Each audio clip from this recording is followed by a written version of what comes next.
అందరికీ నమస్కారం. Welcome to Radharani's kitchen. ఈరోజు మరో హెల్దీ అండ్ టేస్టీ రెసిపీని పరిచయం చేస్తున్నాను. ఉక్కు లాంటి బలం కోసం మన పూర్వీకులు వాడిన రాగి పిండితో ఆవిరి కజ్జికాయలు. టేస్ట్ అయితే చాలా బాగుంటాయండి. ఖచ్చితంగా ట్రై చేసి చూడండి.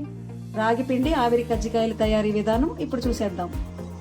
ముందుగా ఒక బౌల్ తీసుకుని 1 కప్పు రాగి పిండి, ముందుగా ఏ కప్పుతో అయితే మనం రాగి పిండిని తీసుకున్నామో అదే కప్పుతో బియ్యం పిండి, కొద్దిగా ఉప్పు, 1 స్పూన్ నెయ్యి వేసుకుని అన్నీ కలిసేట్టు చక్కగా కలుపుకోవాలి. ఇప్పుడు కొద్దిగా మరిగించుకున్న వాటర్ని వేసుకుంటూ కలుపుకోవాలి. ఇలా ముద్దలా కలుపుకొని మూత పెట్టుకొని పక్కన పెట్టుకోండి. వేరొక బౌల్ తీసుకొని ముందుగా తురిమి పెట్టుకున్న పచ్చి కొబ్బరిని వేసుకోవాలి. ఏ కప్పుతో కొబ్బరి వేసుకున్నామో అదే కప్పుతో 1/2 కప్పు బెల్లం, మంచి ఫ్లేవర్ కోసం యాలకుల పౌడర్ వేసుకొని చక్కగా కలిసేలా కలుపుకోవాలి. ఇలాంటివి తయారు చేసుకునేటప్పుడు ముదురుగా ఉన్న కొబ్బరికాయని తీసుకోవాలి. లేతగా ఉంది అనుకోండి, బెల్లం వేయగానే వాటర్లా అయిపోతుంది కదా. ఇలా కలుపుకొని ఉంచుకోండి. ఇప్పుడు ఒక అరిటాకు తీసుకుని అరిటాకుపై నెయ్యి రాసుకోండి.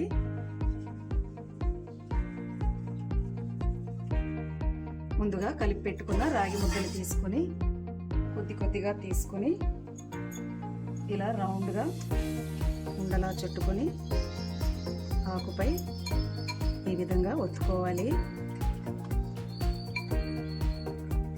ఇలా ఒత్తుకున్నాక కొబ్బరి బెల్లాన్ని మధ్యలో పెట్టుకోవాలి. ఈ విధంగా పెట్టుకొని జస్ట్ అలా ఫోల్డ్ చేసుకోవడమేనండి. దీన్ని పక్కన పెట్టుకుందాం. ఇలానే అన్నింటినీ ఒకదాని తర్వాత ఒకటి తయారు చేసుకుందాం.